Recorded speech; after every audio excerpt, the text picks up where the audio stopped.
নমস্কার বন্ধুরা, রূপাস কিচেনে আপনাদের সকলকে স্বাগত। আজকে আমি বানাবো পালং চিকেন।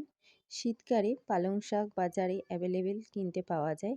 আপনারা একবার হলেও এইরকম পালং চিকেন বাড়িতে বানিয়ে দেখবেন। রুটি, পরোটা, ভাত, ফ্রাইড রাইস সব কিছুর সাথেই খেতে অসাধারণ লাগে। আর এটা বানানো খুবই সহজ, খুব কম উপকরণ দিয়েই এটা সহজেই বাড়িতে বানানো যায়। তো চলুন দেখে নেওয়া যাক আজকের রেসিপি পালং চিকেন। পালং চিকেন বানানোর জন্য এখানে আমি 300 গ্রাম চিকেন নিয়েছি। চিকেনটাকে খুব ভালো করে ধুয়ে পরিষ্কার করে নিতে হবে। এখন এই চিকেনটাকে আমি ম্যারিনেট করে নেব।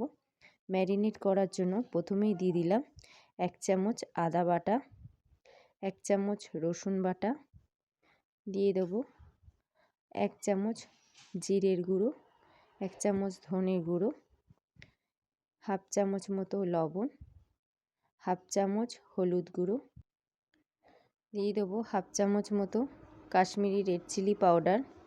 আর এখানে আমি 100 ফ্যাটানো টক দই নিয়েছি, সেটা দিয়ে দিলাম।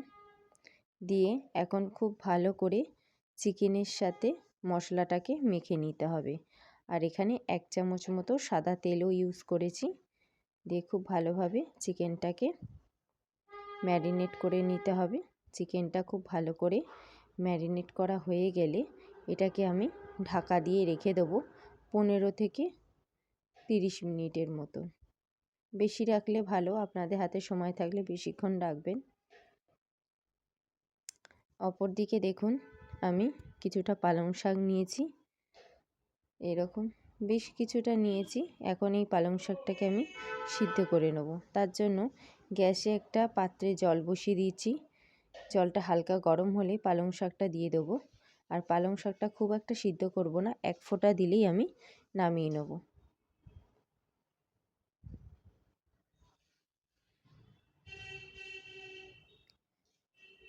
পালং শাকটা দেখুন ফুটতে শুরু করেছে। এখন আমি পালং শাকটাকে জল ঝরিয়ে ঠান্ডা জলে ডুবিয়ে রেখে দিতে হবে। অপর দিকে গ্যাসে একটা কড়াই বসিয়েছি, এর মধ্যে দিয়ে দেবো 3 চামচ মতন সাদা তেল। তেলটাকে খুব ভালো করে গরম করে নিতে হবে। তেলটা খুব ভালো করে গরম হয়ে গেছে। এখন ফোড়নে আমি দিয়ে দেবো তেজপাতা, শুকনো লঙ্কা, গোটা জিরে, দারচিনি, লবঙ্গ, এলাচ। এখানে হাফ চামচ মতন গোটা জিরে ব্যবহার করেছি। এখন খুব ভালো করে মশলাটাকে আমি ভেজে নেব।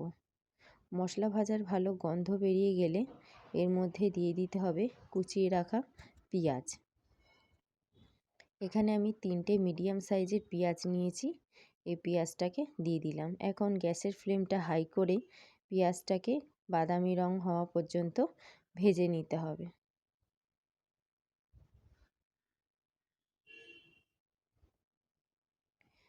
দেখুন ভাজতে ভাজতে পেঁয়াজের কালারটাও চেঞ্জ হয়ে গেছে।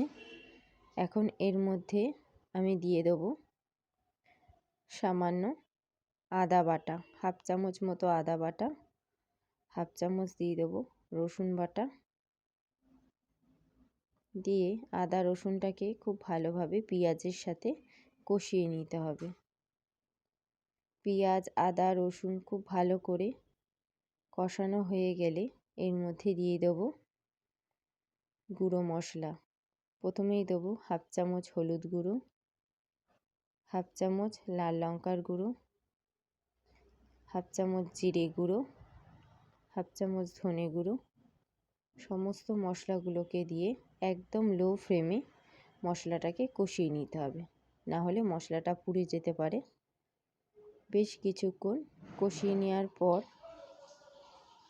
এর মধ্যে আমি দিয়ে দেবো ম্যারিনেট করে রাখা চিকেনটা। দেখুন মশলাটা একটু বেশ কিছুক্ষণ কষিয়ে নিয়েছি। এখন ম্যারিনেট করে রাখা চিকেনটা দিয়ে দিলাম। চিকেনটাকে মিডিয়াম ফ্লেমে রেখে খুব ভালো করে 5 থেকে 10 মিনিট কষিয়ে নিতে হবে। এই রান্নায় কোনো প্রকার জল ব্যবহার হবে না, তাই সমস্ত রান্নাটাই একদম ধিমি আঁচে আর ঢেকে রান্না করতে হবে, যাতে চিকেনটা খুব ভালো করে সিদ্ধ হয়ে যায়। আর ঢেকে রান্না করলে চিকেনটা থেকে প্রচুর পরিমাণে জল বেরোবে, আর সেই জলটা দিয়েই এই চিকেনটা রান্না করতে হবে। দেখুন খুব ভালোভাবে নাড়াচাড়া করার পর আমি একদম লো ফ্লেমে ঢেকে রেখে দিলাম 5 মিনিটের জন্য। 5 মিনিট বাদে ফিরে এসেছি। দেখুন চিকেন থেকে প্রচুর পরিমাণে জল বেরিয়েছে। এখন আবারও খুব ভালোভাবে নাড়াচাড়া করে দিতে হবে। বেশ কিছুক্ষণ নাড়াচাড়া করে দেবো।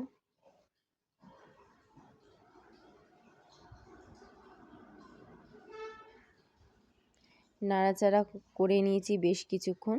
এখন কুচিয়ে রাখা দুটো মিডিয়াম সাইজের টমেটো এখানে আমি দিয়ে দিলাম। দিয়ে খুব ভালো করেও আবার নাড়াচাড়া করে নেব। করে আবারও ঢেকে রেখে দেবো 5 মিনিটের জন্য। এইভাবেই ঢেকে ঢেকেই পুরো রান্নাটা করতে হবে। যতক্ষণ এটা ঢাকা আছে, অপরদিকে একটি মিক্সির পাত্র নিয়ে নিয়েছি। যে পালং শাকটা সিদ্ধ করে রেখেছিলাম, সেই পালং শাকটা জল ছড়িয়ে নিয়েছি। 3টে কাঁচা লঙ্কা আর কিছুটা ধনেপাতা নিয়েছি। এটার একটা মিহি পেস্ট করে নেব।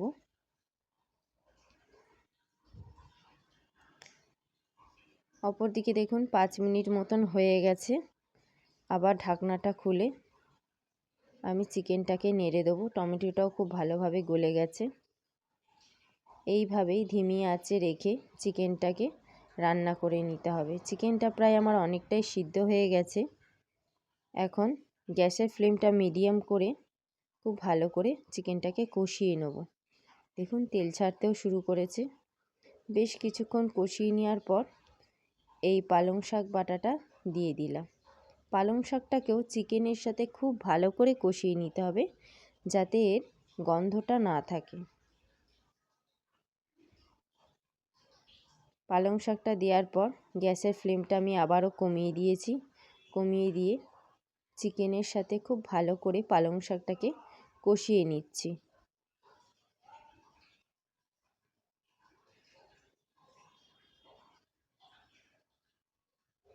খুব ভালো করে নাড়াচাড়া করা হয়ে গেছে। এখন আবারও আমি ঢেকে রেখে দেবো 5 মিনিটের জন্য। 5 মিনিট বাদে আমি ফিরে এলাম। দেখুন চিকেনের কালারটা অনেকটাই চেঞ্জ হয়ে গেছে। এখন আবারও বেশ কিছুক্ষণ নাড়াচাড়া করে চিকেনটাকে কষিয়ে নিতে হবে। এইভাবেই দমে রেখে চিকেনটাকে রান্না করে নিতে হবে।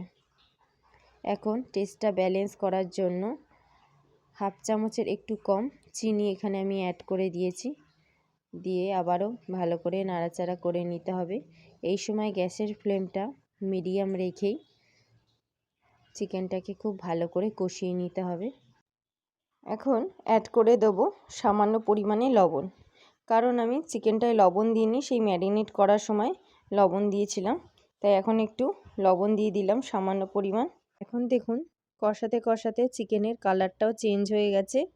এখন চিকেনটাকে ধিমি আঁচে রেখে বেশ কিছুক্ষণ কষিয়ে নেব। দেখুন চিকেনটা থেকে তেল বেরোতেও শুরু করে দিয়েছে, খুব ভালোভাবে কষে গেছে। এখন আমি দিয়ে দিলাম হাফ চামচ মতো গরম মশলা। গরম মশলাটা দিয়ে খুব ভালোভাবে নাড়াচাড়া করে এখন গ্যাসের ফ্লেমটা বন্ধ করে দেবো। দিয়ে ঢাকনা আটকে বেশ কিছুক্ষণ রেখে দেবো, যাতে চিকেনের মধ্যে গরম মশলার গন্ধটা খুব ভালোভাবে আসে। এখানে দেখুন আমার পালং চিকেন একেবারে রেডি। এরকম পালং চিকেন আপনারা বাড়িতে অবশ্যই একবার বানিয়ে খাবেন। আশা করছি আপনাদেরও খুব ভালো লাগবে। আর আমার রেসিপিটা যদি আপনাদের ভালো লেগে থাকে, অবশ্যই একটা লাইক, শেয়ার আর কমেন্ট করতে ভুলবেন না। আর যদি আমার চ্যানেলের নতুন বন্ধু হয়ে থাকেন, তাহলে আমার চ্যানেলটিকে সাবস্ক্রাইব করে পাশে থাকার জন্য ভিডিও দিলে আপনাদের কাছে সবার আগে পৌঁছে যায়। ভালো থাকবেন, সুস্থ থাকবেন। দেখা হচ্ছে আবার একটা নতুন ভিডিওর সাথে।